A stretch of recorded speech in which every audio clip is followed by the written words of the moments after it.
Sahabat Punggawa Luwu, di pertemuan kali ini saya akan kembali mengajak Anda berpetualang di Kabupaten Luwu Utara. Tepatnya di wilayah Malangke, Desa Patimang, Sulawesi Selatan.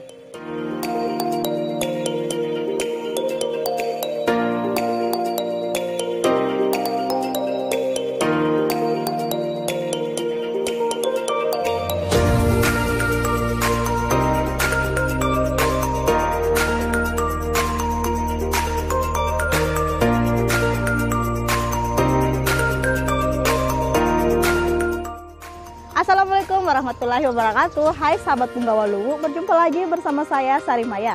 Nah, di episode kali ini masih di sekitar Malangke, tepatnya di Desa Patimang. Nah, di sini kita akan mengunjungi salah satu situs sejarah di mana tokoh ini merupakan salah satu orang yang pertama kali mengajarkan Islam di Malangke sendiri. Nah, seperti apa keseruan kita? Yuk.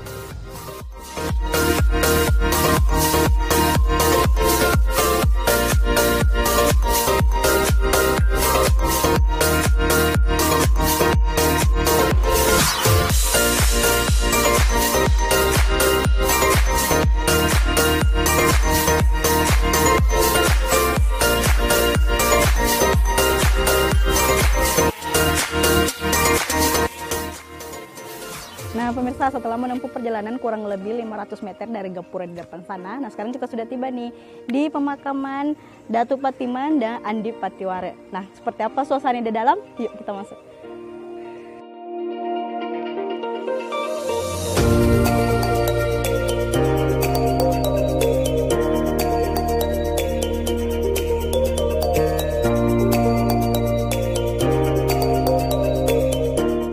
Setelah masuk ke dalam area kompleks, Anda pertama kali akan menemukan sebuah baruga yang terdapat di sisi kiri. Baruga ini digunakan sebagai tempat pertemuan untuk acara penting. Namun, dahulu baruga ini merupakan tempat bertemunya dua orang bersaudara yang akan menjadi raja. Mereka dipertemukan untuk menguji siapa di antara mereka yang layak menjadi raja. Baruga ini pula mempunyai 3 pintu, di mana 2 pintu diantaranya menjadi jalan masuk dua orang bersaudara itu.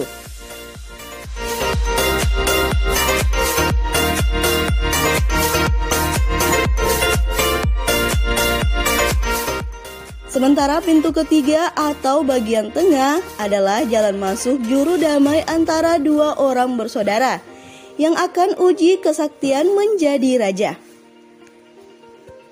Hingga pada akhirnya sang kakak mengalah dan berikan tahta pada adiknya.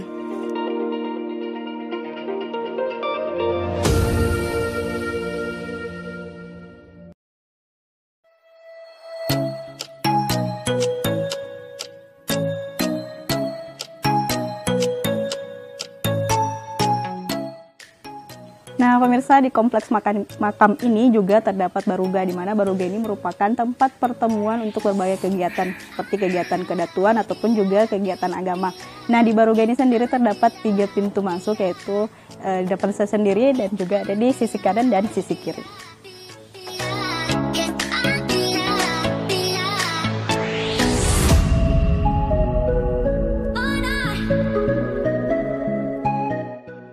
Dari sini saya akan membawa Anda untuk melihat makam dari Datu Patimang atau yang dikenal dengan nama Datuk Sulaiman. Dalam kompleks makam Datuk Sulaiman terdapat bangunan kecil menyerupai rumah. Nah pemirsa, setelah kita tadi berjalan-jalan di sekitar area dari makam ini, nah saat lagi nih kita akan mengunjungi makam dari Datuk Sulaiman atau Datuk Patimang. Nah seperti apa keseruannya? Jangan kemana-mana ya.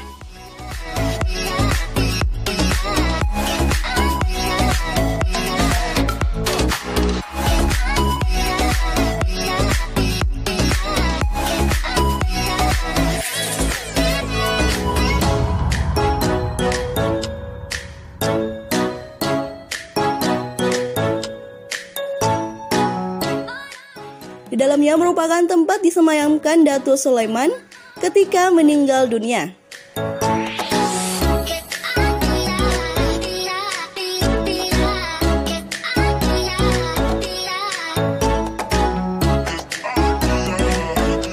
Di dalamnya identik dengan kain warna kuning dan merah di setiap sisi.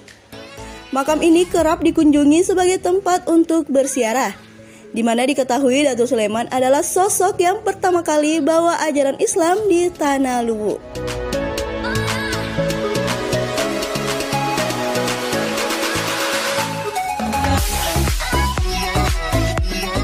Pada bagian langit-langit terdapat kain yang bertuliskan lafaz Allah dan tulisan Arab di dinding.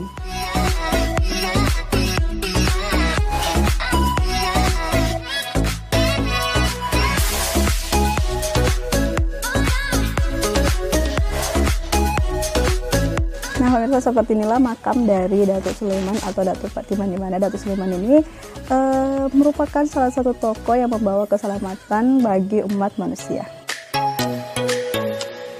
Setelah mengeksplor kompleks makam Datuk Sulaiman yang merupakan tokoh yang mengajarkan Islam di Tanah Luwu, kini saya akan mengajak Anda untuk berkunjung di struktur cagar budaya makam Andi Patiwara.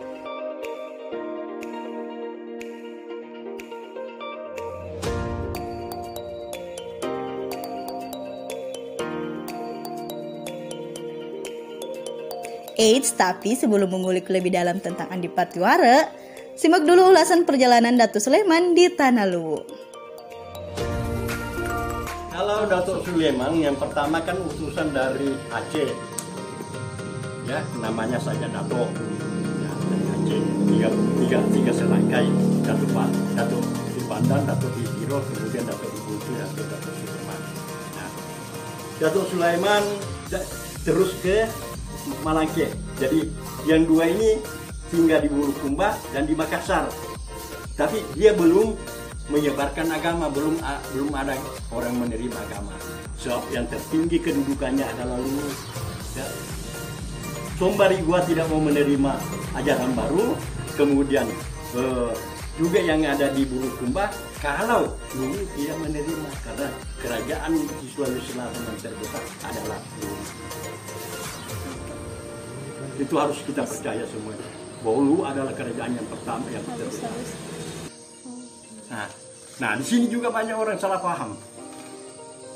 Baru sekarang keturunannya banyak menuntut hak-hak kedatuan. Saya bilang baca dulu sejarah.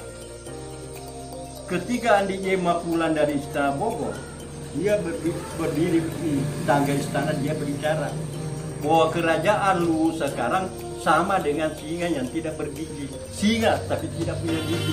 Semua kekayaan dan kekuasaan diserahkan kepada pemerintah. Jadi tidak ada lagi budaknya, tidak ada apanya. Semuanya diserahkan kepada pemerintah.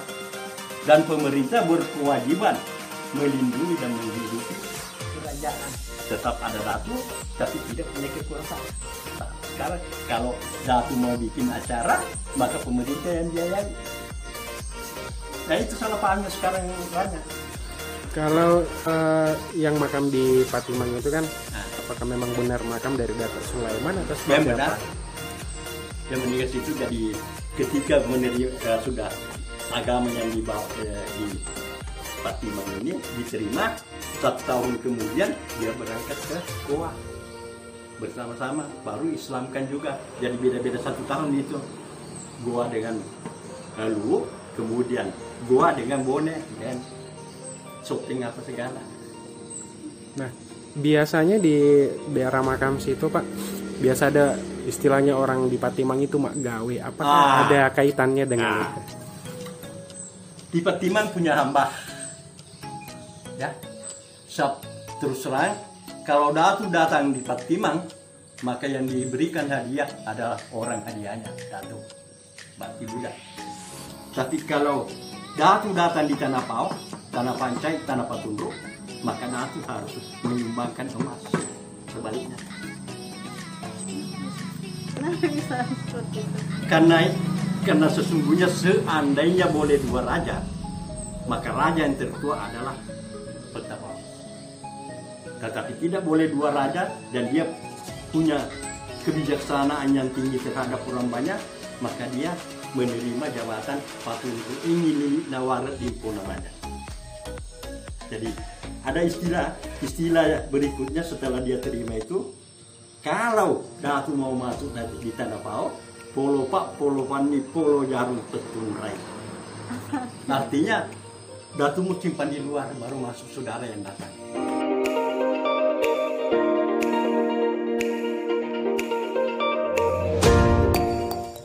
Nah, pemirsa masih di kompleks yang sama. Nah, sekarang setelah dari makam Datuk Sulaiman, sekarang kita sudah berada di Cagar Budaya Makam Andi Patiwara. Nah, seperti apa keseruan kita? Terus ikutin saya.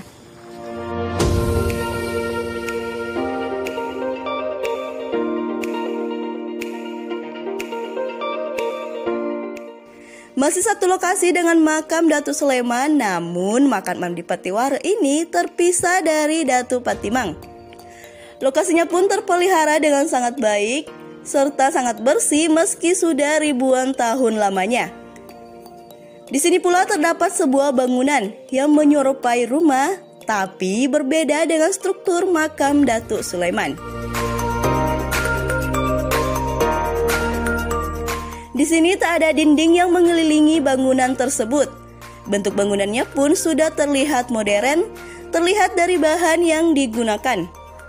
Namun hal yang tak bisa dirubah adalah makam dari Andi Patiwara, di mana terdapat batu yang mengelilingi makam tersebut dan disertai anak tangga untuk masuk ke dalam. Jenis batu yang digunakan juga berbeda dari makam lain pada umumnya. Batu ini tersusun dengan rapi menyerupai persegi panjang, sementara di bagian tengah adalah makam dari Andi Patiwara. Makam ini pula dibuka untuk umum jika Anda ingin berziarah, tapi harus tetap patuh dengan aturan yang ada. Termasuk tidak boleh mengambil dan memiliki batu yang ada di dalamnya. Sementara pria yang ada di dalam merupakan orang yang dituakan dan bisa dikatakan sebagai petugas di lokasi ini.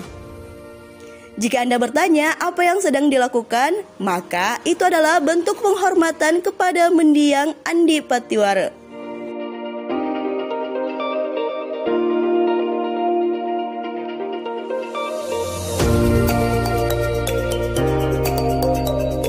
Beliau berziarah sekaligus berdoa untuk tokoh yang sangat dihormati masyarakat sejak masih hidup, bahkan hingga dikuburkan di tempat ini.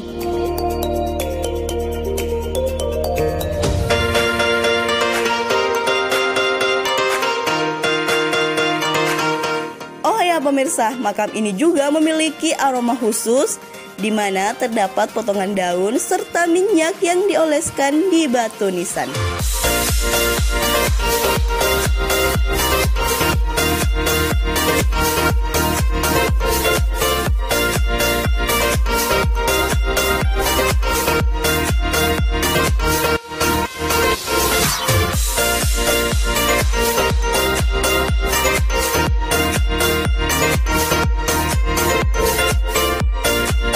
Nah, pemirsa, seperti inilah makam dari dua sosok yang paling berpengaruh di Malangke, tepatnya di Desa Patimang. Nah, seperti apa perjalanannya? Jangan kemana-mana ya, karena sebentar lagi kita akan wawancara dengan pengelola dari makam Datuk Patimang atau Andi Patiwara.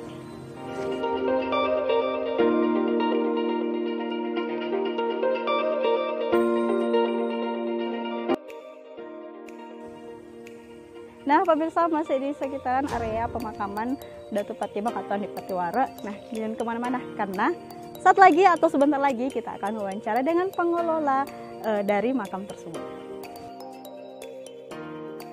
Bisa dijelaskan sedikit Pak tentang Andi Patiwara?